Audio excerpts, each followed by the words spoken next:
ম্যাচের আগেই ফলাফল ফাঁস। ইসলামাবাদ নাকি পেশোয়ার জালমি। পিসিএল 2025-এর 22তম ম্যাচে জিতবে কে?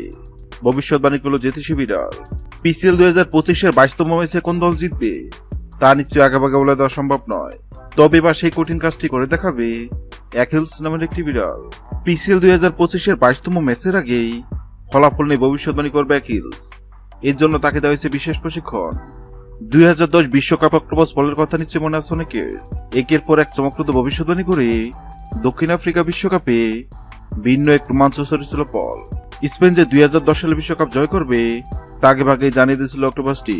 সুখবর পিসিএল 2025 আছে। পিসিএল 2025-এ জট তুলতে প্রস্তুত সাদা রঙের বিড়ালটি।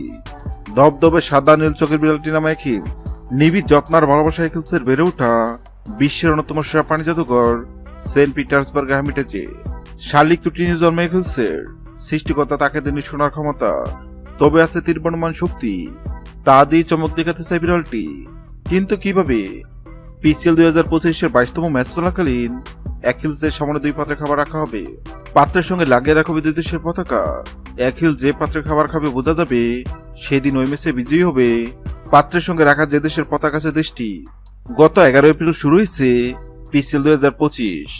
পিসিএল 2025-এর 22তম ম্যাচে জিতবে কে? সেক্ষেত্রে অ্যাকিলস নামক গ্রেলের সামনে ইসলামাবাদ ও জালমি নামক 2 পাত্রে খাবার রাখা হয়। অবাক করার বিষয় হলো সবাই ভেবে নিয়েছিল বিড়ালটি হয়তো বা ইসলামাবাদ নামক পাত্রে খাবার খাবে, কেননা ইসলামাবাদ অনেক শক্তিশালী দল এবং সবাই ধরে নিচ্ছে পিসিএল এর 22তম ম্যাচ জিতে ইসলামাবাদ। কিন্তু সবার ধারণা ভুল প্রমাণ করে অ্যাকিলস নামক বিড়ালটি পেশোয়ার জালমি নামক পাত্র থেকে খাবার খায়। অ্যাকিলস নামক বিড়ালের এমন কাণ্ডে অবাক হয়েছিল অনেকেই, কেননা বর্তমানে পেশোয়ার জালমি দুর্দান্ত ফর্মে আছে। এবার দেখার পালা অ্যাকিলস নামক বিড়ালের ভবিষ্যৎবাণী সত্য হয় কিনা। হ্যালো বন্ধুরা, আপনাদেরকে মনে হয় পিসিএল 2025-এর 22তম ম্যাচে ইসলামাবাদ নাকি পেশোয়ার জালমি কোন দল জিতবে অবশ্যই কমেন্ট করে জানাবেন। ভিডিওটি ভালো লাগলে লাইক দিবেন এবং সাবস্ক্রাইব আমাদের চ্যানেলের সঙ্গে থাকবেন। ভিডিওটি দেখার জন্য আপনাকে অসংখ্য ধন্যবাদ।